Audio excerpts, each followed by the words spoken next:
सबसे पहले ये क्या हो रहा है बीजेपी में, जरा ये बताइए आप थोड़ा सा हमें।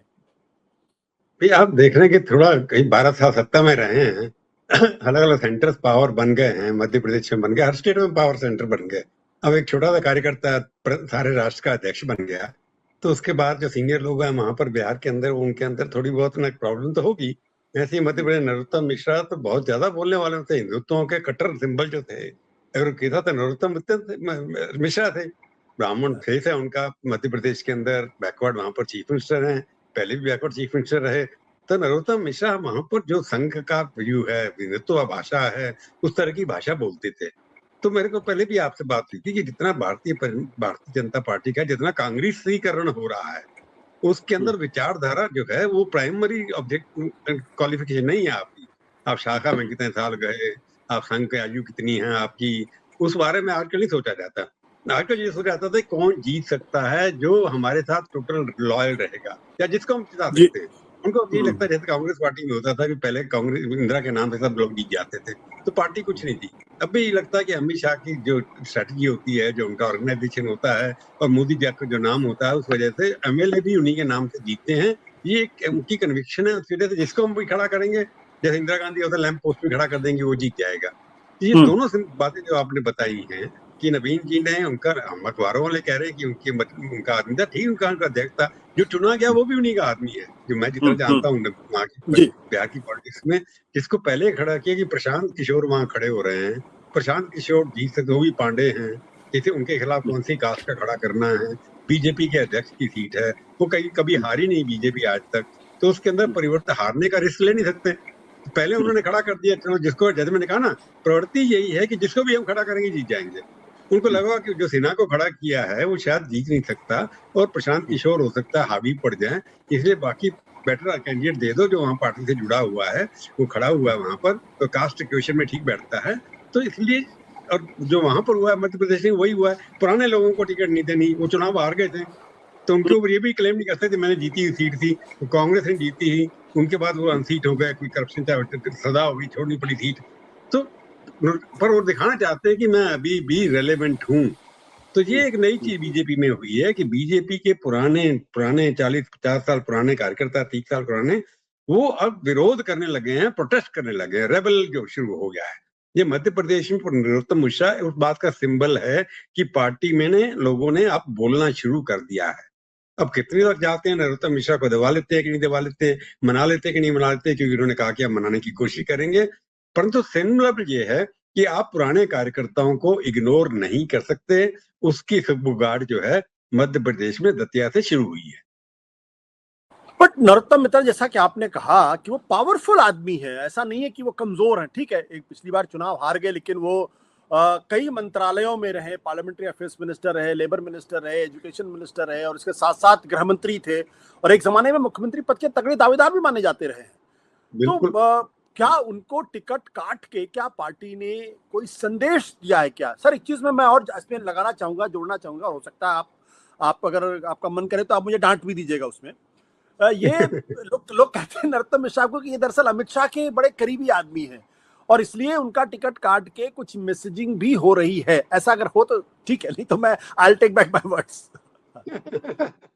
नहीं, आप अपना आपको जो इन्फॉर्मेशन उस पे आप कहेंगे कि सवाल मैं बार बार कह रहा हूँ आपको, मैं अपने आप से ये पहले सवाल पूछता था कि जो मैं बोल रहा हूँ, मेरे को किसी क्रेडिबल सोर्स से पता लगा कि नहीं लगा। हमारे जमाने में जब जर्नलिज्म करते थे, हमारे पास क्रेडिबल सोर्स है, पार्टी अध्यक्ष से डायरेक्ट बात कर लेते थे, हम उनसे पूछ भी लेते थे कि क्या हो रहा है, और जहाँ उनके आसपास के जो लोग थे वो बता देते थे।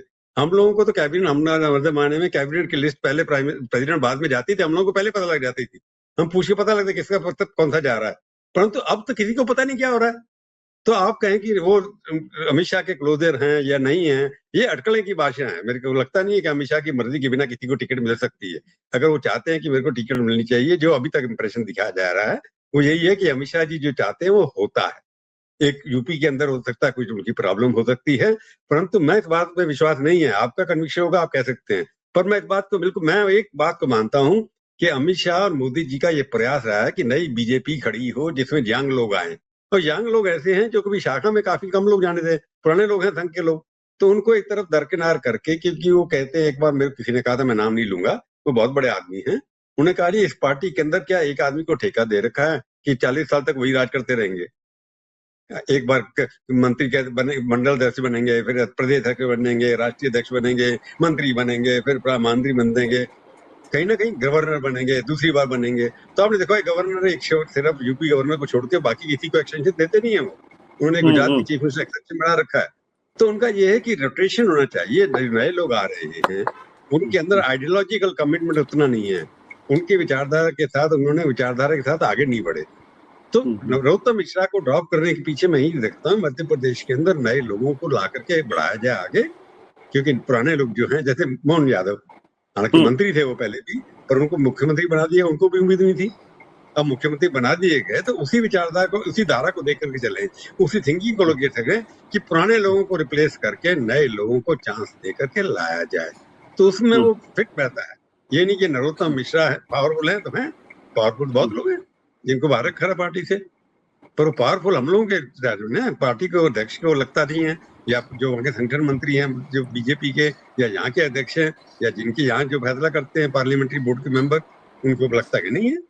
तो हम और आप किस बेस पे, मैं तो नहीं जानता कि अमित शाह के क्लोज थे, मैंने सुना नहीं किसी से आज तक, क्योंकि अमित शाह के क्लोज तो होंगे तो वो सर्वाइव करेंगे, नहीं होंगे तो नहीं सर्वाइव करेंगे।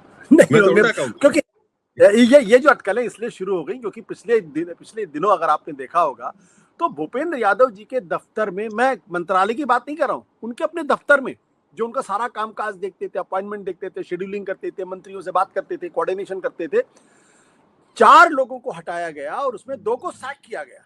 मतलब 4 को हटाना और 2 को सैक करना, उसमें से एक जो सिद्धार्थ यादव उनके बारे में कहा जाता है, वो तो उनके पिछले 30-40 साल पुराने दोस्त हैं, संघ परिवार से आते हैं। ये इसलिए इस अटकलों को जोर लगी है क्योंकि भूपेंद्र यादव को कहा जाता है वो अमित शाह के आईज एंड ईयर्स हैं, वो बहुत करीबी हैं, और वो पार्टी के अध्यक्ष भी के दावेदार भी थे, जब जेपी नड्डा साहब बने तब भी और जब नितिन नवीन बने तब भी। इसलिए इन अटकलों को या अफवाहों को हवा लगी। आपका क्या कहना? नहीं, दावेदार तो सब हैं, हम सब कह सकते हैं दावेदार हैं कि उन्होंने जैसे दावा ठोक दिया हो कि मैं अध्यक्ष बनूंगा नहीं बनूंगा।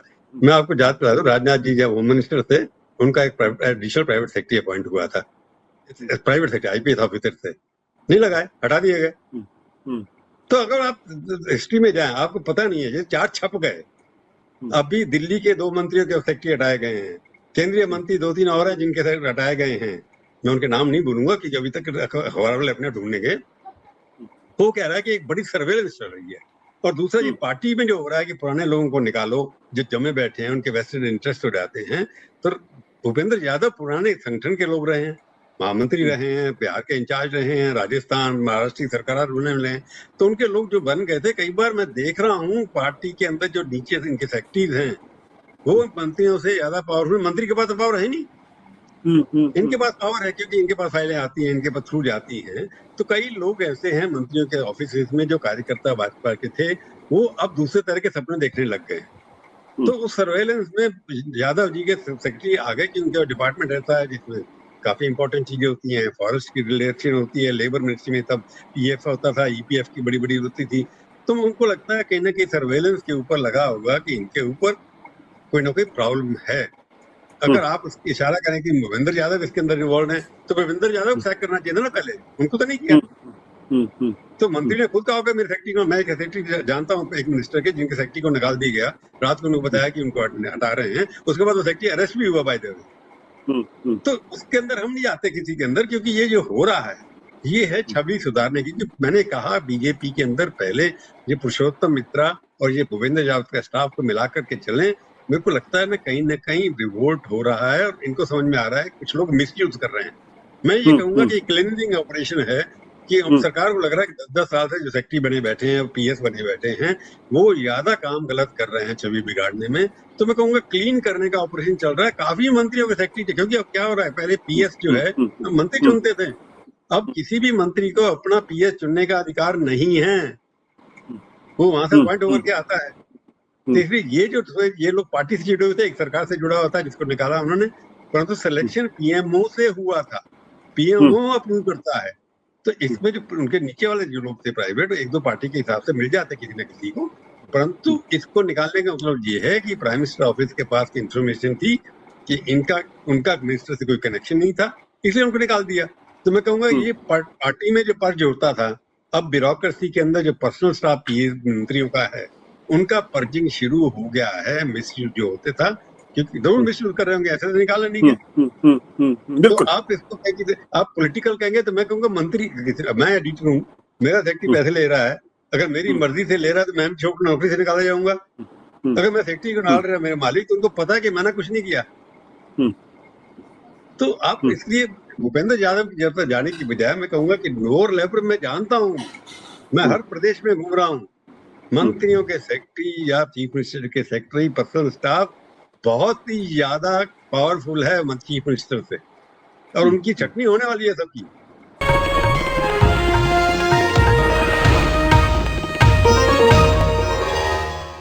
Copyright disclaimer under Section 107 of the Copyright Act 1976. Allowance is made for fair use for purposes such as criticism, comment, news reporting, scholarship, and research.